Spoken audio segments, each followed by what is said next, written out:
Hello friends, hello students, my self Pawan Bansal, faculty of mathematics.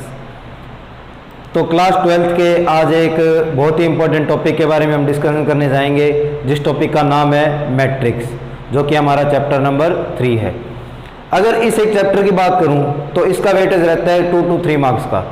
ये रहा बच्चे, class 12th की अगर बात करें बोर्ड पॉइंट ऑफ व्यू से तो 2 to 3 मार्क्स का इसका वेटेज रहता है। लेकिन ये चैप्टर इकलौता नहीं है, इसके साथ में 2 चैप्टर्स और इंक्लूडेड हैं जो कि मैट्रिक्स का ही क्या है, एक तरह से पार्ट है।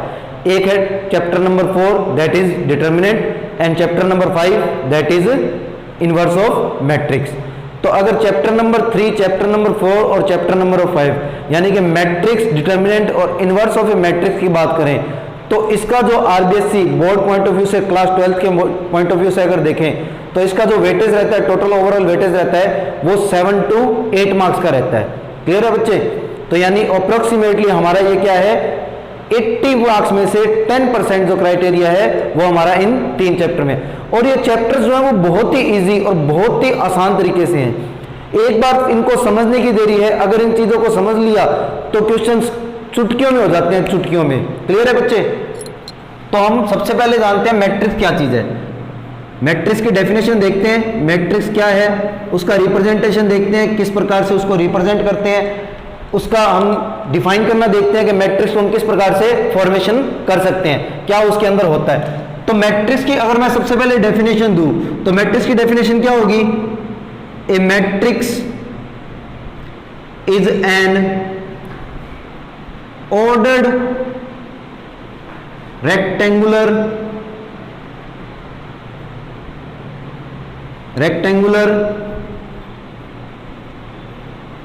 array of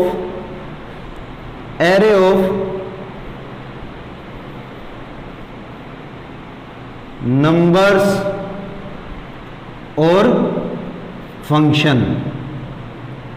क्लियर है बच्चे? क्या लिखा हमने इसकी डेफिनेशन में? A matrix is an ordered rectangular array of number or function. Function किसी भी रूप से हो सकता है, एक्स वाई जेड किसी भी वेरिएबल के रूप में हो सकता है फंक्शन। आपने 11th क्लास में फंक्शन के बारे में पढ़ा भी है कि फंक्शन क्या चीज होती है, किस प्रकार से उसको डिफाइन करते हैं। जैसे एफ एक्स एक फंक्शन है जिसकी वैल्यू क्या है, एक्स स्क्वायर है, तो एफ एक्स फंक्शन क्या हो गया, एक्स स्क्वायर के वैल्यू के लिए हो गया।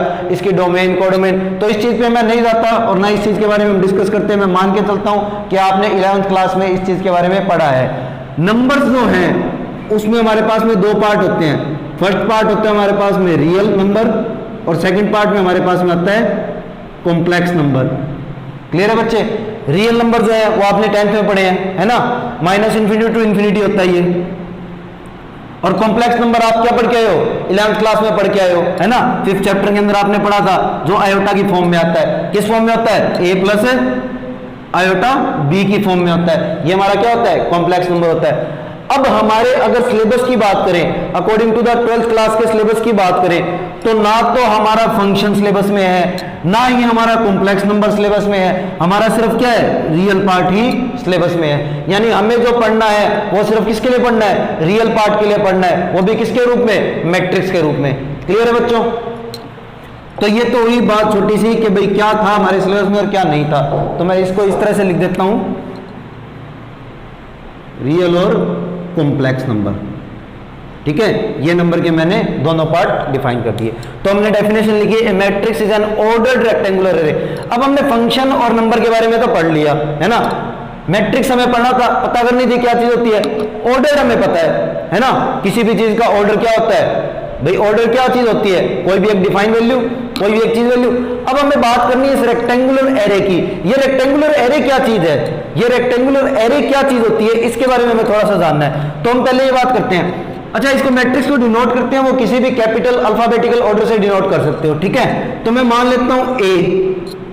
क्लियर है? मैंने एक रेक्टेंगुलर बॉक्स बनाया कुछ इस प्रकार से। ठीक है बच्चे, मैंने क्या किया, एक रेक्टेंगुलर बॉक्स बनाया कुछ इस प्रकार से। This is called the rectangular array. क्या कहते हैं इसको? Rectangular array. इसके अंदर क्या होंगे, कुछ नंबर्स होंगे, 1 2 3 4 5 एंड 6। क्लियर है बच्चे? मैंने क्या ले लिए, उसके अंदर कुछ नंबर ले लिए। अब आप कहोगे सर 1 2 3 लिया तो 1 और 2 के बीच में गैप क्यों है, 2 और 3 के बीच में गैप क्यों है, 1 और 4 के बीच में गैप क्यों है? This is the representation of matrix, जो हम आगे इसके बाद में पढ़ेंगे कि जनरल मैट्रिक्स का रिप्रेजेंटेशन किस प्रकार से होता है, किस प्रकार से उसको एड्रेस करते हैं, किस प्रकार से उसको डिफाइन करते हैं। ठीक है बच्चे, तो इसको डिनोट हम किससे करते हैं, ए से डिनोट करते हैं। उसके अंदर कुछ क्या होते हैं, नंबर्स होते हैं 1 2 3 4 5 एंड 6, कुछ इस प्रकार से क्या होते हैं, मैट्रिक्स के नंबर्स होते हैं। अब देखो बच्चे, इसके अंदर दो तीन चीजें बताने जा रहा हूं, ध्यान से देखो। ये जो 6 है, या ये जो 5 है, या ये जो 4 है, ये 1 है, ये 2 है, ये 3 है, ये डिफरेंट डिफरेंट क्या कहलाते हैं, एलिमेंट्स कहलाते हैं। क्या कहलाते हैं, एलिमेंट्स कहलाते हैं।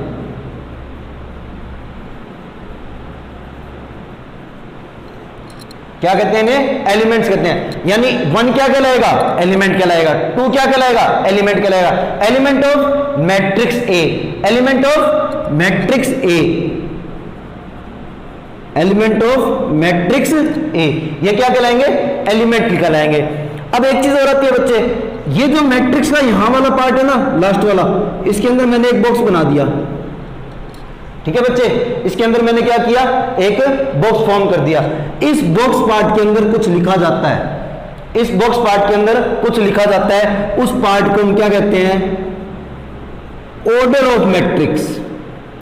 वो किस प्रकार से लिखा जाता है वो मैं आपको भी बताऊंगा, लेकिन इस बॉक्स के अंदर जो वैल्यू लिखी जाती है, जो भी टर्म्स आती है, उसको हम क्या क्या पढ़ते हैं, ऑर्डर ऑफ मैट्रिक्स से क्या करते हैं, डिफाइन करते हैं। उसको क्या बोलते हैं, ऑर्डर ऑफ मैट्रिक्स बोलते हैं। अब ये ऑर्डर ऑफ मैट्रिक्स होता क्या चीज है ना, सबसे बड़ी बात यही आती है कि ये ऑर्डर ऑफ मैट्रिक्स क्या चीज है। ऑर्डर ऑफ मैट्रिक्स ये क्या चीज होती है, तो ऑर्डर ऑफ मैट्रिक्स जो होती है वो डिफाइन होती है number of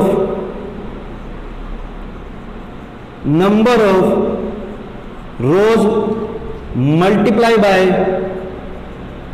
number of column. Clear है बच्चे, दो टर्म और आगे देखो, हमने एक टर्म पढ़ी थी number of order of matrix, order of matrix हमने डिफाइन किया तो हमने क्या कर दिया, number of rose multiply by number of columns. Clear है बच्चे, तो अब इसका नंबर ऑफ रोज और नंबर ऑफ कॉलम्स क्या चीजें होंगी, तो नंबर ऑफ रोज बताने जा रहा हूं क्या चीज होती है, बहुत इंपॉर्टेंट बात है इस मैट्रिक्स में। नंबर ऑफ रोज क्या होंगी, ये मेरा 1 एलिमेंट, ये मेरा 2 एलिमेंट, ये मेरा 3 एलिमेंट, ये जो लाइन बनेगी ये मेरी क्या होगी, रो कहलाएगी। ये मेरी क्या कहलाएगी, रो कहलाएगी। इसका नाम मैं क्या दे दूं, R1 रो दे देता हूं। इसको क्या कह देता हूं, R1 रो कह देता हूं। यानी ये जो हॉरिजॉन्टल लाइन बन रही है, ये जो हॉरिजॉन्टल एरे बन रहा है, इसके ऊपर जितने भी नंबर्स ऑफ एलिमेंट्स होंगे उसको हम क्या कहेंगे, R1 रो कहेंगे। क्या कहेंगे, R1 रो कहेंगे।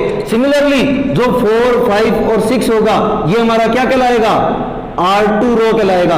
क्या कहलाएगा, R2 रो। तो इस एलिमेंट के अंदर टोटल नंबर ऑफ रोज कितनी होगी, 2 होगी। टोटल नंबर ऑफ रोज कितनी होगी, 2 होगी।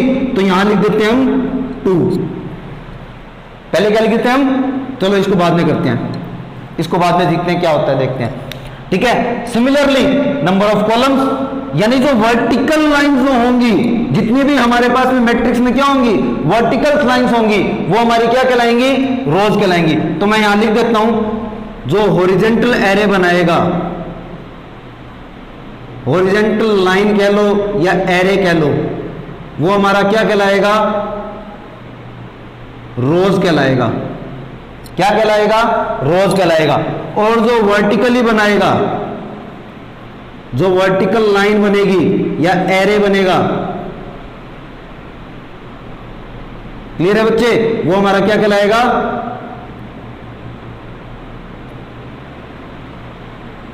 कॉलम्स कहलाएगा। वो हमारा क्या कहलाएगा, कॉलम्स कहलाएगा। ठीक है बच्चे, यानी जो हमारी वर्टिकल लाइंस होंगी वो तो क्या होंगी, कॉलम को लिखी जाएगी, और जो हमारी क्या होंगी, हॉरिजॉन्टल लाइन होंगी, वो क्या लिखी जाएंगी, क्या लिखी जाएंगी, इनको किस प्रकार से रिप्रेजेंट करेंगे, क्लियर है बच्चे? वो क्या लिखी जाएंगी? हॉरिजॉन्टल लाइंस हमारी क्या होंगी? रोज होंगी। और वर्टिकल लाइंस या वर्टिकल एरिया हमारा क्या होगा? कॉलम्स होगा। वर्टिकल कॉलम कौन कौन से होंगे? 1 और 4, ये वर्टिकल कॉलम होगा ना। Column 1, column 2, column 3। तो कॉलम 1 के अंदर कौन कौन से एलिमेंट आएंगे? 1 एंड 4। तो इसको हम क्या कहते हैं? C1 कॉलम कह देते हैं। ये हमारा 2 और 5 क्या होगा? C2 कॉलम होगा। 3 और 6 हमारा क्या होगा? C3 कॉलम होगा। क्लियर है बच्चे? तो नंबर ऑफ रोज जो हैं वो रिप्रेजेंट होती है m से, और नंबर ऑफ कॉलम्स जो हैं वो रिप्रेजेंट होते हैं n से। क्या कहा हमने? नंबर ऑफ रोज जो है वो रिप्रेजेंट होता है m से, और नंबर ऑफ कॉलम्स जो है वो रिप्रेजेंट होता है n से। और यहां हमारे पास में ऑलवेज m इंटू n लिखा जाता है। क्या लिखा जाता है? m into n। यानी इस बॉक्स के अंदर या इस मैट्रिक्स के लिए अगर मैं इसका ऑर्डर लिखूं तो क्या ऑर्डर हो जाएगा? 2 इंटू 3। क्या ऑर्डर हो जाएगा मेरे पास में? 2 इंटू 3। इसके बाद में हम एग्जांपल भी लेंगे, कुछ 2-4 एग्जांपल लेंगे, उनके हम नंबर ऑफ ऑर्डर्स डिफाइन करेंगे कि उनमें नंबर्स ऑफ रोज कितनी है, नंबर्स ऑफ कॉलम कितने हैं, हम उसको चेक करेंगे। क्लियर है बच्चे? ये चीज समझ में आई होगी आपके। अब आ गया आपके पास में नंबर ऑफ ऑर्डर्स आ गया, ऑर्डर ऑफ मैट्रिक्स आ गया। ऑर्डर ऑफ मैट्रिक्स को किस प्रकार से डिफाइन किया हमने? Number of rose multiply by numbers of columns. अब कोई बच्चा कहेगा कि सर m इंटू n लिखा है तो इसको n इंटू m लिख दो। भैया आपने m इंटू n लिखा है ना, तो इसको n इंटू m लिख दो। लेकिन बच्चे ये गलत हो जाएगा, है ना, क्योंकि m को हमने क्या डिफाइन किया है? नंबर ऑफ रोज डिफाइन किया है ना, और n को हमने क्या किया है? नंबर ऑफ कॉलम डिफाइन किया है, नंबर ऑफ कॉलम्स डिफाइन किया है। और हमने ऑर्डर को डिफाइन कर दिया क्या? कि number of rose is multiply by number of columns. तो ये हमारा ऑर्डर क्या रहेगा? मैट्रिक्स का पर्टिकुलरली डिफाइन रहेगा, इसमें हम इंटरचेंज नहीं कर सकते हैं। इसीलिए हमारा ऑलवेज यहां पे क्या आएगा? m इंटू n आएगा। क्लियर है बच्चे? अब इसमें एक छोटा सा टॉपिक और आता है इसी चीज के अंदर, नंबर्स ऑफ एलिमेंट आते हैं बच्चे। Numbers of elements in matrix A. इस ए मैट्रिक्स के अंदर कितने नंबर ऑफ एलिमेंट्स हैं? वो कुछ नहीं होता बच्चे, m इंटू n के बराबर ही होता है, यानी number of rose into number of columns. इस मैट्रिक्स के अंदर कितनी नंबर ऑफ रोज हैं? 2 रोज हैं। नंबर ऑफ कॉलम कितने हैं? नंबर ऑफ कॉलम 3 है। तो टोटल 2 इंटू 3 करेंगे तो कितने आ गए? 6 एलिमेंट हो गए ना। टोटल नंबर ऑफ एलिमेंट कितने हो गए? 6 हो गए। टोटल नंबर ऑफ एलिमेंट लिख लो बच्चे, इसको टोटल नंबर ऑफ एलिमेंट लिख सकते हैं। तो कितने आ जाएंगे? 1 2 3 4 5 6। टोटल नंबर ऑफ एलिमेंट कितने हो गए? 6 हो गए। क्लियर है बच्चे? ऑर्डर को और लिख देता हूं आपको, ऑर्डर ऑफ मैट्रिक्स जो कि डिफाइन होती है नंबर ऑफ रोज जिसको हम m से डिनोट करते हैं multiply by number of columns जिसको हम n से डिनोट करते हैं। Pause the video and note it. देखो बच्चों, मैंने कुछ एक मैट्रिसेस लिखी है, इन सब के हम लोग ऑर्डर डिफाइन करते हैं। चलो चेक करते हैं। ए मैट्रिक्स ली है, उसके अंदर मैंने एलिमेंट लिए हैं 1 2 3 4 5 6। ठीक है, ऑर्डर डिफाइन करते हैं किस प्रकार से इसका ऑर्डर होगा। देखते हैं 1 और 2 ये पहली हॉरिजॉन्टल लाइन है ना, 1 और 2 ये पहली हॉरिजॉन्टल लाइन है, तो ये कौन सी रो होगी मेरी? R1 रो होगी। क्लियर है? यानी इसको मिला के ये 1 और 2 जो एलिमेंट बनेंगे वो मेरी क्या बनाएंगे? R1 रो बनाएंगे। सिमिलरली ये 3 और 4 जो एलिमेंट हैं वो मिलके क्या बनाएंगे?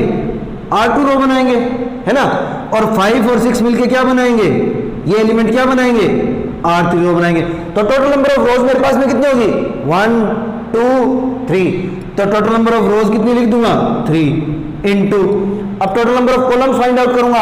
तो कॉलम क्या थे? वर्टिकल लाइन ड्रॉ करनी है। तो यहां से एक वर्टिकल लाइन ड्रॉ करूंगा तो कौन सी वर्टिकल लाइन बनेगी? इस प्रकार से बनेगी, जिसके अंदर एलिमेंट कौन कौन से आएंगे? 1 3 और 5 आएंगे। तो ये मेरा क्या बनेगा? C1 कॉलम बनेगा। इसके बाद में अगर मैं सेकंड लाइन ड्रॉ करने जाऊंगा तो कौन सी लाइन ड्रॉ करूंगा? 2 4 6 ड्रॉ करूंगा। तो उसके अंदर कौन कौन से एलिमेंट आएंगे? 2 4 और 6 आएंगे। तो मेरा कितने कॉलम बनेंगे? C2 column. उसके बाद में कोई लाइन ड्रॉ हो रही है क्या? नहीं हो रही। यहाँ पे कोई रो ड्रॉ हो रही है क्या? हॉरिजॉन्टल लाइन ड्रॉ हो रही है क्या? नहीं हो रही। तो इसका ऑर्डर क्या हो गया? 2 3 इंटू 2, यानी टोटल नंबर ऑफ रोज कितनी हुई इसके अंदर? 3। टोटल नंबर ऑफ कॉलम कितनी हुई इसके अंदर? 2। क्लियर है बच्चे? सिमिलरली इस पे आते हैं। देखो इस पे टोटल नंबर ऑफ रोज कितनी होगी, पहली लाइन ड्रॉ करूंगा हॉरिजॉन्टल लाइन, तो क्या होगा 1 2 3 4, ये मेरा क्या बनाएगा R1 रो बनाएगा, है ना। उसके बाद में क्या करूंगा 5 6 7 8, ये मेरा क्या बनाएगा R2 रो बनाएगा। क्लियर है बच्चे। और तीसरी रो बनेगी क्या, कहीं से भी तीसरी रो बनेगी क्या, नहीं बनेगी, तो मैं क्या कर दूंगा 2 नंबर ऑफ रोज लिख दूंगा। कॉलम कितने बनेंगे, पहला कॉलम, है ना बच्चे, दूसरा कॉलम, तीसरा कॉलम और चौथा कॉलम, यानी टोटल नंबर ऑफ कॉलम कितने हो गए 4 हो गए। कौन कौन से, C1 C2 C3 and C4। Clear है बच्चे। सिमिलरली सी मैट्रिक्स पे आओ, मैंने बताया ना आपको कोई भी अल्फाबेटिकली ऑर्डर से डिनोट हो सकता है। मैट्रिक्स का जो रिप्रेजेंटेशन है, मैट्रिक्स का जो लिखने का तरीका है वो तो इस प्रकार से है, लेकिन जो नेमिंग है इसकी वो कोई भी कैपिटल अल्फाबेटिकली ऑर्डर से लिखा जा सकता है। ABCD अप टू क्या कर सकते हैं XYZ तक कहीं से भी लिख सकते हैं। तो सी मैट्रिक्स क्या है, ये रो 1 हो गई 1 और 2, ये रो 2 हो गई, है ना। तो कितनी आ जाएंगी यहाँ पे 2 मैट्रिक्स आ जाएगी, सॉरी 2 रोज आ जाएंगी। और नंबर्स ऑफ कॉलम, ये 1 कॉलम बन गया 1 और 3 का, फिर 2 और 4 के लिए सेकंड नंबर ऑफ कॉलम बन गया, यानी क्या होगी 2 into 2 की मैट्रिक्स बन गई, 2 by 2 के ऑर्डर की मैट्रिक्स फॉर्म्ड होगी। डी को देखेंगे तो डी के लिए क्या हो जाएगा, देखो नंबर ऑफ रोज 1 रो, ये ना 1 एलिमेंट है तो R1 रो, ये एलिमेंट है तो ये R2 रो, ये एलिमेंट है तो ये R3 रो, है ना बच्चे। तो कॉलम कितना दिया हुआ है, एक ही लाइन तो बन रही है कॉलम की जिसके अंदर एलिमेंट कौन कौन जा रहे हैं 1 2 3, तो क्या हो जाएगा बच्चे 3 तो रोज है और 1 कॉलम है, यानी क्या होगी 3 into 1 की मैट्रिक्स बन गई। ये एक टाइप भी है मैट्रिक्स का जो आपकी नेक्स्ट वीडियो में आपको मैं इसके बारे में पढ़ाऊंगा। एक ये देखते हैं ई के लिए देखते हैं। ई के अंदर क्या है, नंबर ऑफ रोज देखो कितनी है, नंबर ऑफ रोज 1 2 3 को मिला के एक ही रो बन रही है, तो क्या हो गया R1 रो, तो यहाँ पे कितना आ जाएगा 1। कॉलम कितने बन रहे हैं, कॉलम C1 लाइन बन रही है, C2 लाइन बन रही है, C3 लाइन बन रही है, तो नंबर ऑफ कॉलम कितने आ गए 3 आ गए। क्लियर है बच्चे। तो इस प्रकार से हम क्या कर सकते हैं, order of A matrix define कर सकते हैं। अच्छा, इसके नंबर ऑफ एलिमेंट और चेक कर लेते हैं साथ के साथ में, है ना। नंबर ऑफ एलिमेंट की बात करता हूं, देखो 3 into 2 कितने एलिमेंट होंगे, 6 एलिमेंट्स होने चाहिए, 1 2 3 4 5 6, टोटल नंबर ऑफ 6 एलिमेंट्स है। 2 into 4 कितने एलिमेंट होने चाहिए, 8 एलिमेंट होने चाहिए, 1 2 3 4 5 6 7 8, टोटल नंबर ऑफ एलिमेंट कितने हैं 8 है। 2 into 2 दैट इज 4, तो 4 एलिमेंट्स होने चाहिए, 1 2 3 4 नंबर ऑफ एलिमेंट्स है। इसमें 3 नंबर्स ऑफ एलिमेंट है, इसमें भी क्या है 3 नंबर्स ऑफ एलिमेंट है। क्लियर है बच्चे। अब हम नेक्स्ट टॉपिक पे आते हैं, general representation of A matrix. ये सिंपली मैंने अपने मन से कोई भी एक एग्जांपल लिए थे सिर्फ आपको समझाने के लिए कि ऑर्डर को किस प्रकार से हम डिफाइन कर सकते हैं। अब हम बात करते हैं जनरल रिप्रेजेंटेशन ऑफ मैट्रिक्स। तो हमारा नेक्स्ट टॉपिक है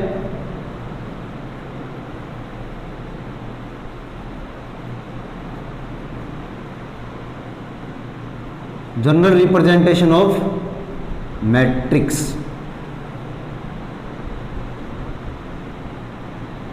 ठीक है बच्चे। तो इस टॉपिक से पहले एक चीज बताता हूं आपको थोड़ा सा, है ना। यहां पे एक लाइन बना लेते हैं हम लोग, अलग से थोड़ा सा एक बात करते हैं, थोड़ी सी एक चर्चा करते हैं किसी टॉपिक के बारे में, इसी से रिलेटेड है एड्रेस ऑफ एलिमेंट। मैं बात करता हूं address of elements in matrix. ठीक है, address of elements in matrix. तो ए मैट्रिक्स ए ले लेता हूं मैं कोई भी, ठीक है। देखो मैंने ली 1 2 3 4 5 6 7 8 9। क्लियर है। तो मैंने 9 एलिमेंट्स की मैट्रिक्स ले ली, तो ऑर्डर क्या होगा देखो। अब ऑर्डर ऐसे नहीं है 9 into 1 ऑर्डर लिख दो, क्योंकि 9 एलिमेंट्स है तो 9 into 1 लिख दो, नहीं।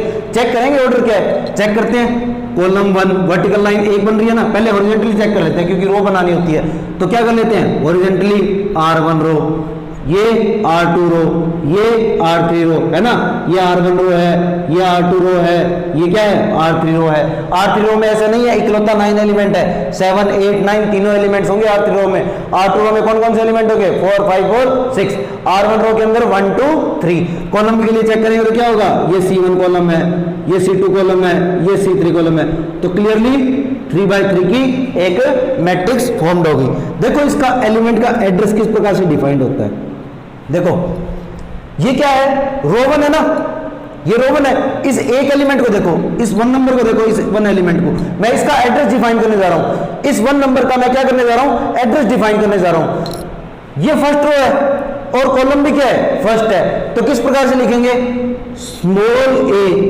स्मॉल ए लिखा और इसके पैरों में 1 1 क्या लिखना है, 1 1। क्यों लिखना है 1 1? ए 1 1 का मीनिंग क्या है, फर्स्ट रो और फर्स्ट कॉलम का एलिमेंट, यानी फर्स्ट रो फर्स्ट कॉलम का एलिमेंट। फर्स्ट रो कौन सी थी, ये थी फर्स्ट रो। फर्स्ट कॉलम कौन सा था, ये था। फर्स्ट रो फर्स्ट कॉलम का एलिमेंट कौन होगा, 1 होगा। सिमिलरली अगर 2 को लिखना चाहूं तो क्या होगा, फर्स्ट रो और सेकंड कॉलम है ना, तो क्या हो जाएगा A 1 2। देख लो, चेक कर लो, फर्स्ट रो है, हाँ जी रो फर्स्ट है। सेकंड कॉलम, हाँ जी सेकंड कॉलम है, ये रहा 2 सेकंड कॉलम के अंदर है ना। सिमिलरली 3 को लिखना चाहूं तो क्या लिखूंगा, A first row and third column. Clear हुई बात, कोई दिक्कत इसमें? अब देखो नेक्स्ट देखो 4 के लिए देखते हैं। 4 के लिए चेक करते हैं क्या होगा। देखो 4 कौन सी रो में स्टार्ट हो गया, सेकंड रो में स्टार्ट हो गया है ना। 4 कौन सी रो में स्टार्ट हो गया, सेकंड रो में, लेकिन कॉलम कौन सा है, फर्स्ट है। तो क्या आ जाएगा A 2 1, क्या आ जाएगा A 2 1।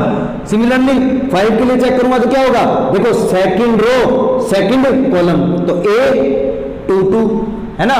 सिमिलरली 6 के लिए चेक करूंगा तो क्या होगा, रो सेकंड बट कॉलम कौन सा है, थर्ड है, तो क्या आ जाएगा A 2 3। क्लियर है।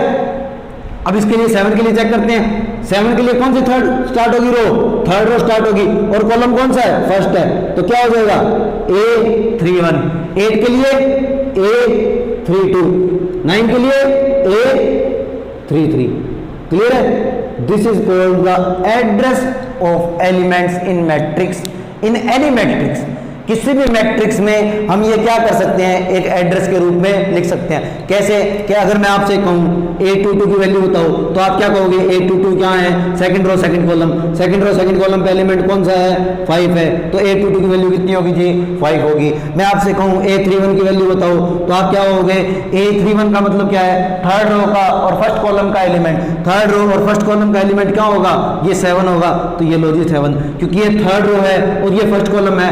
जहां उनका क्या होता है, इंटरसेक्शन होता है, रोज का और कॉलम का आपस में जहां पे इंटरसेक्शन होता है वहीं क्या होता है, वो पॉइंट आता है। किस प्रकार से कि 3 into 3 की मैट्रिक्स ली थी, उसके अंदर 3 नंबर ऑफ क्या थी मेरे पास में, रो थी, R1 रो, R2 रो, R3 रो, और टोटल नंबर ऑफ कॉलम भी कितने थे, 3 थे, जो कि क्या थे, C1 column, C2 column and C3 column. तो total number of intersection point कितने आएंगे, ये आएंगे, देखो चेक कर लो, है ना। तो इनका एड्रेस किस प्रकार से डिफाइन होगा, ये फर्स्ट रो फर्स्ट कॉलम है तो 1 1 हो गया, ये 1 2 है ना, first column first row second column, ये 1 3 है। चेक कर लो दोनों का इंटरसेक्शन पॉइंट कहां है, ये 1 और ये 3 है कि नहीं है। सिमिलरली इस पॉइंट के लिए चेक करोगे तो क्या होगा, 2 और 1, तो 2 1 आ जाएगा। इस पॉइंट के लिए चेक करोगे तो 2 2, इस पॉइंट के लिए चेक करोगे तो 2 3। सिमिलरली इसके लिए चेक करोगे तो 3 1, इसके लिए चेक करोगे तो 3 2, इसके लिए चेक करोगे तो 3 3। क्लियर बात। इसी पॉइंट्स के देखते हुए, इसी इंटरसेक्शन पॉइंट को देखते हुए हमने क्या कर दिया, उनके एड्रेसेस डिफाइन कर दिए। क्लियर है। अब आते हैं general representation of A matrix पे। ठीक है, general representation of A matrix की बात करते हैं। तो एक मैट्रिक्स ए लेता हूं मैं, ठीक है, उसके अंदर कुछ एलिमेंट्स हैं m इंटू एन ऑर्डर के। अब मैंने क्या किया, मैंने ना तो नंबर ऑफ रोज डिफाइन की और ना ही नंबर ऑफ कॉलम्स डिफाइन किए। मैंने कह दिया m नंबर ऑफ रोज है और n नंबर ऑफ कॉलम्स है। तो देखो जनरल रिप्रेजेंटेशन किस प्रकार से बनेगी, वो मैट्रिक्स किस प्रकार से फॉर्म्ड होगी। क्लियर है, देखते हैं। देखो सबसे पहले क्या आएगा, फर्स्ट रो का फर्स्ट कॉलम का एलिमेंट आएगा, फर्स्ट रो के साथ में सेकंड कॉलम का एलिमेंट आएगा, फर्स्ट रो के साथ में थर्ड कॉलम का एलिमेंट आएगा। अप टू लास्ट में कहां तक जाएंगे, फर्स्ट रो के साथ में nth कॉलम का एलिमेंट आएगा, आएगा ना, चेक कर लो। फर्स्ट रो फर्स्ट कॉलम का element, first row second column का element, first row third column का एलिमेंट। अब लास्ट में कॉलम हमें क्या दी गया है, n दिया गया ना। नंबर ऑफ रोज कितनी दी गई है, नंबर ऑफ रोज जो दी गई है वो हमें कितनी दी गई है, m। और नंबर ऑफ कॉलम्स जो हमें दिए गए हैं वो कितने दिए गए हैं, कितने दिए गए हैं, n दिए गए हैं। क्लियर है, तो ये लास्ट तक हो जाएगा। सिमिलरली सेकंड रो होगी फर्स्ट कॉलम होगा, सेकंड रो होगी सेकंड कॉलम होगा, सेकंड रो होगी थर्ड कॉलम होगा। अब तो कहां तक जाना है, सेकंड रो होगी और nth कॉलम होगा। सिमिलरली थर्ड रो होगी फर्स्ट कॉलम होगा, थर्ड रो होगी सेकंड कॉलम होगा, थर्ड रो होगी थर्ड कॉलम होगा, up to third row nth column होगा, है ना। लास्ट में कहां तक जाएंगे, mth रो तक जाएंगे। तो क्या होगा, mth रो होगी फर्स्ट कॉलम होगा, mth रो होगी सेकंड कॉलम होगा, mth रो होगी तो थर्ड कॉलम होगा। तो यहां पे क्या आ जाएगा लास्ट में, mth रो होगी और nth कॉलम होगा। क्या आ जाएगा, mth रो होगी और nth कॉलम आ जाएगा। किसके लिए, m इंटू n मैट्रिक्स के लिए। देखो चेक कर लो, जब 3 इंटू 3 मैट्रिक्स 3 है ना, हमने 3/3 की एक मैट्रिक्स ली तो लास्ट का एलिमेंट क्या था, a33 आया था। हमने m इंटू n की मैट्रिक्स ली तो लास्ट का एलिमेंट क्या आएगा, amn आएगा, है ना। अब देखते हैं, मैं इसके बीच में भाई 1 और 3 और n के बीच में कितना नंबर का गैप है, क्या गैप है मुझे नहीं पता, तो मैं एक मान लेता हूं ith रो है, ठीक है, 3 और किसके बीच में, n के बीच में।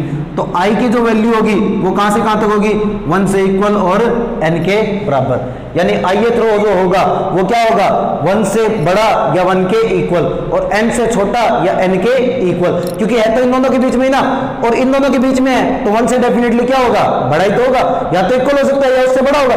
भाई 3 से बड़ा है तो डेफिनेटली 1 से भी बड़ा ही होगा। क्लियर है, तो यहां से हम क्या लेते हैं, a ऑफ i क्या लेते हैं, sorry a of ith, sorry a of, अच्छा रो तो यहां बनेगी ना बच्चे, वहां तो कॉलम बनेगा, रो तो यहां बनेगी, रो यहां बनाएंगे तो क्या हो जाएगा, a of ith 1, ith 1, a of ith 2, a of ith row third column, a of ith 1 का मतलब क्या है, a of ith row first column, a of ith row second column, a of ith row third column. Up to कहां तक जाएगा, a of ith row nth column, है ना। Similarly मैं क्या मान लेता हूं, एक j कॉलम मान लेता हूं, तो j कॉलम क्या होगा, 1 से लेके ये n नहीं आएगा बच्चे, m आएगा। i की जो वैल्यू होगी वो कहां से कहां तक होगी, 3 से लेके m के बीच में वैल्यू ली है मैंने। क्लियर है बच्चे, तो 3 से बड़ी है तो 1 से भी डेफिनेटली क्या होगी, भाई थर्ड रो से बड़ी है तो फर्स्ट रो से भी क्या होगी, बड़ी होगी। सिमिलरली मैं jth कॉलम के लिए ले रहा हूं, जब jth कॉलम होगा तो jth कॉलम 3 से बड़ा है तो 1 से अपने आप बड़ा हो गया, और छोटा किससे होगा, n से। सिमिलरली यहाँ ith रो जो थी वो किससे बड़ी होगी, 1 से तो बड़ी होगी, और छोटी किससे होगी, m से छोटी होगी, क्योंकि m के अगर बराबर हो जाए तो भी दिक्कत नहीं है, यही वैल्यू आ जाएगी m के बराबर होगी तो, है ना। m के अगर बराबर हो गया i इज इक्वल टू, अगर मैंने m लिख दिया तो क्या हो जाएगा, यही तो रो आ जाएगी, ये वाली नंबर ऑफ रो आ जाएगी, है ना। लेकिन अगर m से बड़ा हो गया, क्या हो गया, i is greater than m हो गया।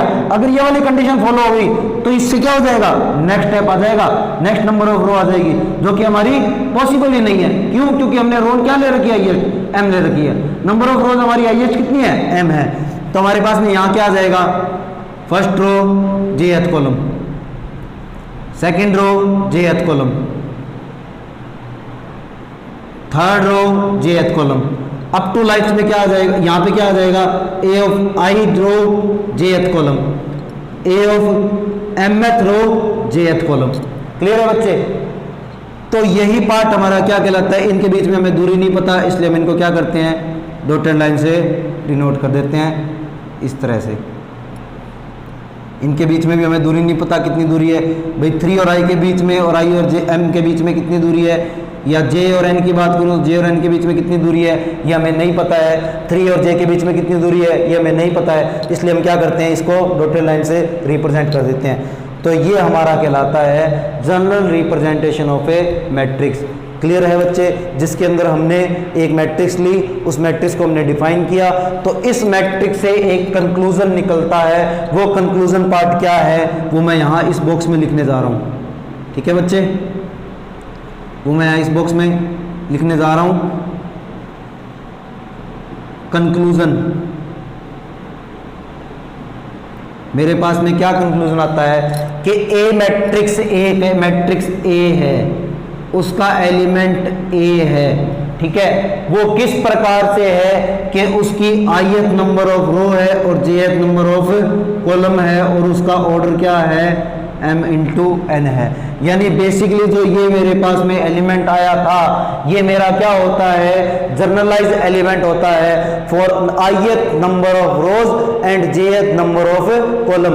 ये ij जो होते हैं वो डिफाइन करता है कि किस नंबर ऑफ रो पे वो i डिपेंड कर रहा है और किस नंबर ऑफ j पे वो रो डिपेंड कर रहा है।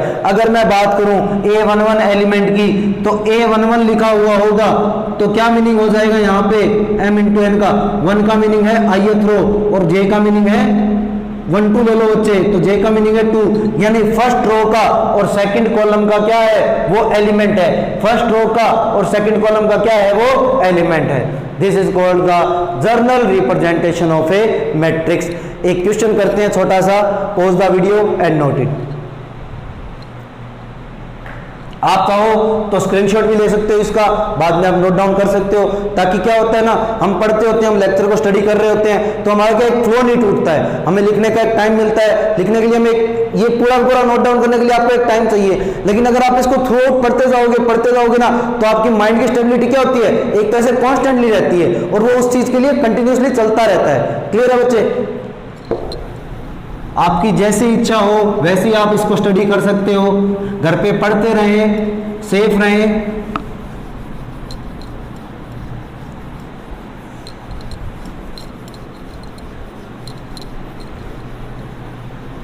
आपको बहुत से टाइम पे जब चैप्टर पूरा हो जाएगा तब बहुत सा क्वेश्चन बैंक मैं आपको प्रोवाइड करवाऊंगा। बहुत सी चीज़ें आपको यूट्यूब के अंदर इसमें मिलेगी, चैनल के ऊपर आपको बहुत प्रैक्टिस करने के लिए बहुत सा साधन मिलेगा। एक क्वेश्चन करते हैं, छोटा सा एक क्वेश्चन, उसके बाद में आज का हमारा क्या करते हैं, टॉपिक कंप्लीट करते हैं। तो मैं एक एग्जाम्पल लेता हूँ, देखो किस प्रकार का एग्जाम्पल है। Make a matrix of order 3 into 3, make a matrix of order 3 into 3 whose elements are defined by aij is equal to I square plus j square। कुछ रिलेशन दिया है आपको ए आई जे का और आपको पूछा है कि एक मैट्रिक्स डिफाइन करो, एक मैट्रिक्स बनाओ 3x3 ऑर्डर की। तो सबसे पहले हम सॉल्यूशन के अंदर क्या करेंगे, सबसे पहले हम एक मैट्रिक्स बना लेंगे 3x3 ऑर्डर की और उसके क्या लिखेंगे, एलिमेंट्स का एड्रेस लिखते हुए चलेंगे। क्या एड्रेस होगा, a11 a12 a13। भाई मुझे 3x3 ऑर्डर की दिया तो नंबर ऑफ रोज भी मेरे को मिल गई है ना, और नंबर ऑफ कॉलम्स भी मेरे को पता चल गए है ना। नंबर ऑफ रोज कितनी होंगी, 3 नंबर ऑफ रोज होंगे और 3 नंबर ऑफ मेरे पास में क्या होंगे, कॉलम होंगे। तो मैंने 3 पहले क्या बना ली, कॉलम बना लिए, a11 a12 a13। अब मैं क्या करूंगा, a21 a22 a23 और a31 a32 a33 और इसको मैं क्या लिख दूंगा, 3 into 3 की ये मैट्रिक्स होगी। चेक कर लेते हैं, 3 into 3 की मैट्रिक्स यानी 9 एलिमेंट्स होने चाहिए। a11 1 element, a12 2 element, a13 3 element, 4 element, 5 element, 6 element, 7 element, 8 element, 9 element. Total number of elements कितने हो गए, 9 हो गए। अब मुझे जो ए रिलेशन दिया है वो क्या दिया है, ए आई जे, मैंने किया था ना अभी m इंटू एन का, ये हमने लास्ट में पढ़ा था, यही तो होता है ए मैट्रिक्स का। तो अब हमें ऑर्डर डिफाइन है, क्या ऑर्डर डिफाइन है हमें, 3 into 3 का। और ए आई जे हमें दिया हुआ है, क्या दिया हुआ है, ए आई जे आई स्क्वायर प्लस में जे स्क्वायर, यही तो हमें दिया है। तो यहां से अगर मैं वैल्यूज निकालूंगा तो देखो क्या वैल्यूज आएंगी, जो हमें ए आई जे दिया है वो क्या दिया है, आई स्क्वायर प्लस में जे स्क्वायर, और ए मेरा क्या होता है, A of I J into order, order मेरा क्या है 3 इंटू 3 है। तो जो मेरी वैल्यू आएगी A11 वैल्यू आएगी वो क्या होगी, फर्स्ट रो फर्स्ट कॉलम, यानी 1 स्क्वायर प्लस में 1 स्क्वायर दैट इज 2। A12 आएगा मेरे पास में 1 स्क्वायर प्लस में 2 स्क्वायर दैट इज 5। A13 आएगा मेरे पास में, क्या कर रहा हूं बच्चे, A13 का मीनिंग क्या है, 1 तो दे रखा है आई की वैल्यू और 3 दे रखी है जे की वैल्यू। ए आई जे था ना, ए आई जे की जगह A13 लिखा है, यानी आई की जगह 1 और जे की जगह 3। सिंपली कंपेयर कर रहा हूं और कुछ नहीं कर रहा हूं। क्या कर रहा हूं कि ए आई जे बराबर A11 है तो आई की वैल्यू कितनी होगी 1 और जे की वैल्यू कितनी होगी 1। ए आई जे बराबर A12 है तो क्या कर रहा हूं, आई की वैल्यू कितनी होगी 1 और जे की वैल्यू कितनी होगी 2। क्लियर है बच्चे। इसी प्रकार से A13 की वैल्यू निकालूंगा तो 1 square plus 3 square that is 10। A21 निकालूंगा तो 2 square plus 1 square that is 5। A22 निकालूंगा तो 2 square plus 2 square that is 8। A23 निकालूंगा तो 2 स्क्वायर प्लस में 3 square that is 8 plus 9 that is 4 plus 9 that is 13। Similarly मैं क्या निकालूंगा, A31 निकालूंगा तो 3 square plus 1 square that is 10। A32 निकालूंगा that is 3 square plus 2 square that is 13। A33 निकालूंगा तो क्या आ जाएगा, 3 square plus 3 square that is 18। सबकी वैल्यूज मिल गई ना, उठा के इन वैल्यू को क्या पुट कर दो, A11 की जगह क्या आएगा 2 आएगा, A12 की जगह क्या आएगा 5 आएगा, A13 की जगह क्या आएगा 10 आएगा। क्लियर है बच्चे। A21 की जगह क्या आएगा 5 आएगा, A22 की जगह क्या आएगा 8 आएगा, A23 की जगह क्या आएगा 13 आएगा, A31 की जगह क्या आएगा 10 आएगा, A32 की जगह क्या आएगा 13 आएगा, A33 की जगह क्या आएगा 18 आएगा। ये मेरी क्या होगी, रिक्वायर्ड मैट्रिक्स होगी किसकी, 3/3 की। ये हमारा क्या आ गया, सिंपली आंसर आ गया। क्लियर है बच्चे। तो इस प्रकार से किसी भी ऑर्डर की मैट्रिक्स को आप क्या कर सकते हो, कंस्ट्रक्ट कर सकते हो, डिफाइन कर सकते हो, उस मैट्रिक्स को निकाल सकते हो। क्लियर है बच्चे। आज के लिए इतना ही। कल हम लोग नेक्स्ट लेक्चर में पढ़ेंगे, मैट्रिक्स के टाइप्स के बारे में डिस्कशन करेंगे। डिफरेंट टाइप्स होते हैं, इसका रिवीजन कीजिएगा, वीडियो देखिएगा। किसी भी प्रकार की कोई भी दिक्कत हो तो कमेंट बॉक्स में जाके कमेंट जरूर मेंशन कीजिएगा। आपको वीडियो लाइक एंड सब्सक्राइब करनी है एंड यूट्यूब चैनल को press the bell icon, YouTube channel को सब्सक्राइब कीजिएगा और बेल आइकन को सब्सक्राइब करके ऑल पे कीजिएगा। ठीक है, आज के लिए धन्यवाद, गुड बाय।